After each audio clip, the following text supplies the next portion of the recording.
Well, I really like the gospel today. I know what you're thinking. You're like, well, you're a priest. Of course you do. But no, hear me out on this one. I particularly like this gospel. It's awesome for a couple of reasons.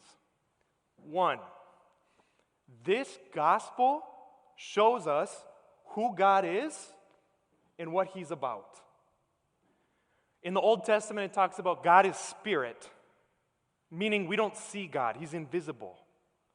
Well, when Jesus becomes man, when He's walking around, He doesn't just represent God as like some person that speaks on their behalf. Like, as a priest, I suppose you could say in some way, although very imperfectly, I represent God. And each of you as baptized people represent. Jesus represents.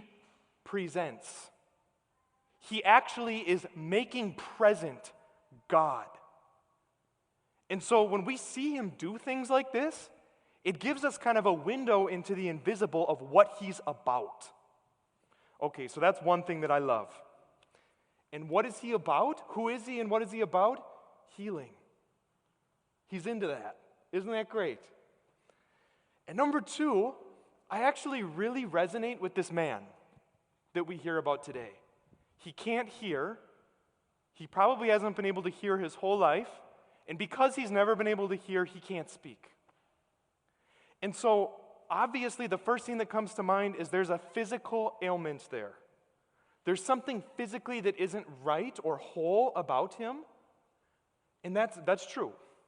But what I want to add to that is like, my heart is just moved with compassion when you imagine this man.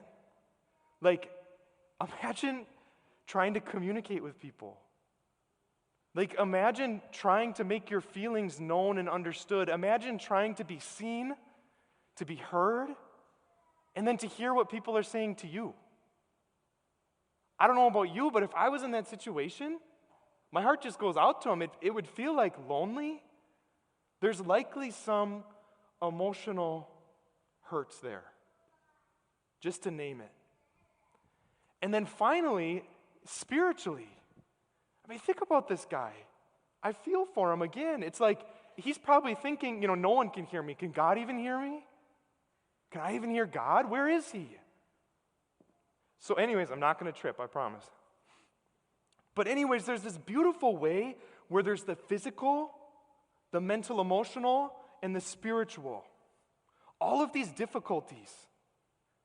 But look what happens when number one and number two intersect. When who God is and what He's about intersects with this person's woundedness, what is the intersection point? Healing. When our weaknesses encounter God, regardless of the genre, physical, mental, emotional, spiritual, healing occurs. And that is so beautiful. We see healing. And I just want to state here and now, Jesus doesn't just care about one dimension. He does not just care about one dimension. He cares about the whole person. And at St. John Neumann, I hear these announcements before Mass. We're having, their blood pressure, something? I should have been listening better, sorry. After Mass, what? At a church? Yes, right on, bullseye. Because God cares about the entire person. He cares about all of you.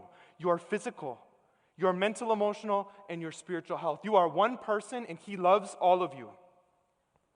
And that applies to you and me. I think we really resonate with this guy today. For example, in the physical life, if you have an injury, have you ever thought about asking for prayer for that injury? Also, I would just affirm, the Catholic doctors, nurses that practice Christianity, but also are caring for the body, you're doing a work of God. That's a beautiful thing. My mom is a nurse. I see it up close. That is a beautiful thing. And although it doesn't seem miraculous, when you put the cast on and your bone heals or whatever, that's God in some way caring for you through these other people, through the means of medicine that He has given us. He cares about you physically. But I just invite you, if you have some sort of illness or a physical thing, ask for prayer. We're going to be having next month starting in between the masses, we're going to be having prayer ministry, where you can actually go to a trained two individuals, and you can receive prayer. It could be for a healing. It could be for something else in your life. You guys could pray for a loved one. But there's this physical aspect. Okay, secondly, I want to just say about the mental, emotional realm, there's no shame in that. This might be a bit of a tangent, but I am so over the stigma. I'm over it. How silly the stigma is. Like, no, mental health really matters. It exists. It's real. It's not some sort of moral failing on your part, and you're not just going to pray it away. I mean, that's like you breaking your arm and saying, well, darn it, I failed somehow. If I go to the doctor, I'm some sort of moral failure. I'd be like, no, it sounds like you're just confused. You need to go to the doctor. There's no shame in it. It actually really matters. And did you know, I can speak from personal experience in the seminary, if you want to be a priest today, every single person that goes through has to meet with a psychologist regularly. Not because, oh my gosh, we're all so messed up or whatever. But who doesn't have baggage, Like, what person on earth doesn't have things that they want to process about their life? Whether it's upbringing, whether it's something that didn't sit right. It could be something really subtle. It could be something big. But there's no shame in this.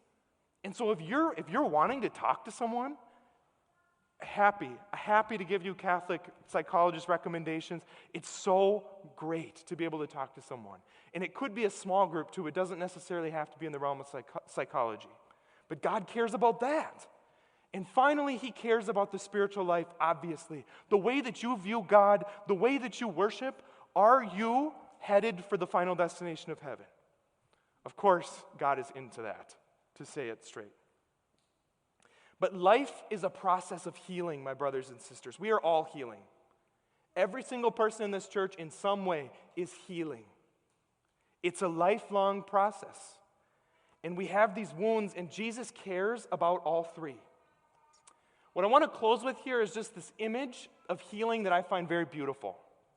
One of the most common questions I get, and I've also thought about in my own life as a priest, is why do I keep struggling with the same sins? I could just keep the same sheet of paper that I wrote down my sins on, X number of weeks ago and go back and confess them again. It's always the same thing. And I'm like, well, one, there's no new ones, so that's good.